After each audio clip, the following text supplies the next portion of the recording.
throwing shit at the pilot. Niggas be broken, be sobbing, but still talking shit like they violent. Niggas is broke. Okay, man, I'm sick of it. I'm tired of it.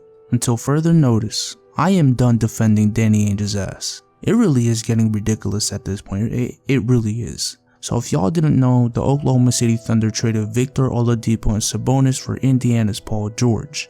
And what caught people's attention more than what actually happened is what didn't happen.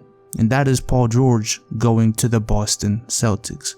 Let's be real here. No one predicted the Pacers trading with OKC. We all thought, it would be pretty cool, but we didn't expect this. But we're not here to talk about what happened, man. We're here to talk about what didn't happen. Again, and again, and again. Now let's make it clear, man, I'm still a Celtics fan, and I'll always be a Celtics fan, even right now I am. But I can't be delusional anymore. Danny Ainge is scared to give away the damn picks. He really is. At the end of the day, Danny Ainge is scared and doesn't want to make a risk, while leading us on, acting like he's about to pull 2008 again. I'm tired of it. I'm tired of it. Let's not act like just because the Celtics are the #1 seed, who got the #1 overall pick, that Danny Ainge was perfect prior to the draft. Let's go all the way back to last year, where the Celtics were in talks with the Bulls for Jimmy Butler. There was an apparent offer of the #3, the #16, and Jay Crowder. So effectively, Jaylen Brown, Yabusele, and Crowder. So the Celtics lowballed the Bulls back then, and the Bulls probably wanted the 2017 Nets pick or Avery Bradley. Most people gave them a pass because, it was too much at the time. But Ainge's hoarding ways was just starting to show. Now let's go to the trade deadline. Here you have DeMarcus Cousins being traded for a bag of potato chips. The same guy who's been linked to the Celtics for years now. The same guy who averaged 27, 11, and 5 last season. A guy who definitely could have filled that missing big man role and give Cleveland and even Golden State mismatch problems. And I excuse the Celtics because of chemistry and locker room reasons, even though Boogie was already teammates with Isaiah before. And then at the same time, Butler and PG-13 deals were heating up as well, and I gave them a pass because their prices would be lower in the offseason, and again, chemistry reasons. So here we are, NBA draft, and the Celtics trade the #1 overall pick for the #3 pick and the Lakers pick next year with a protection that would turn into the Kings 2019 pick. And I justified that by saying Danny would use it so he can either have more assets to package or pick the player he wanted and get more in return. So draft day comes, and Jimmy Butler is traded for Zach LaVine, Chris Dunn, and Markkanen, while reportedly the Bulls only wanted the #3 pick. So then I justified that by saying, why go after Butler when you can get Hayward and PG-13 without giving up the #3 pick? And now here we are. Paul George is an Oklahoma City Thunder, and Paul George is not a Celtic because the Celtics wouldn't give a damn Nets pick or one of either Jason Tatum or Jaylen Brown or the protected Lakers pick. It's not that the Pacers didn't accept the better offer. It's the fact that they did because the Celtics were lowballing them. Again, the Celtics essentially said, yo, Indiana, give us your best player. But we're not giving up any of our locked top 5 picks next year. Even though we know you want to rebuild. Even though we know you're trading them because you want to rebuild. Oh, you want the guy who we drafted at #3 this year? Oh, no, you can't have him either. We want him to. Oh, yo, the #3 pick of last year's draft? Nah, chill.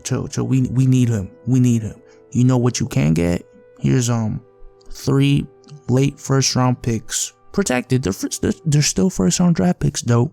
And Avery Bradley, he's an expiring contract. And Jay Crowder. That's fair. Take it. Go. And the Pacers left that deal. And they left it, and I don't blame them. I truly don't. I'm sorry, but it's become blatant that Danny Ainge is just hoarding the picks now.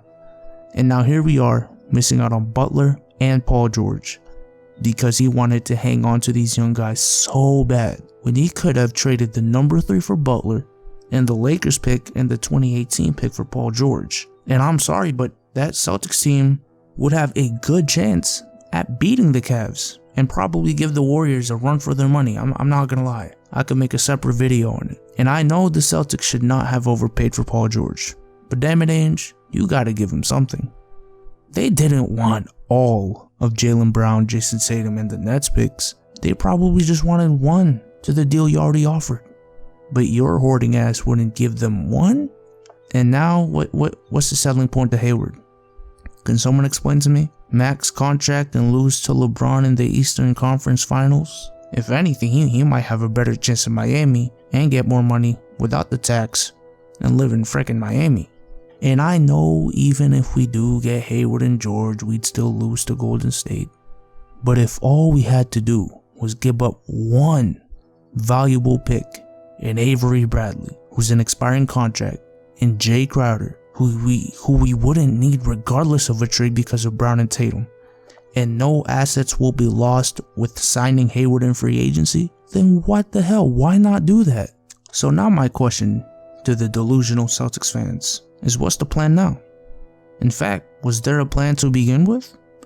Because if it's to rebuild, then why would the Celtics just pass up on Fultz and not trade Isaiah? If it's to rebuild, they could have easily used the 8 picks they had last year to move up to at least number 2 or even number 1 to draft Simmons or Ingram. If it's to win now, damn it, they would have traded for Paul George or Jimmy Butler or Boogie Cousins, but I guess that's not the case. Look, the closest logical route I have for the Celtics that reasons with everything that they've done, it's the closest logical argument I have, is that they really don't think that PG and Hayward can work together.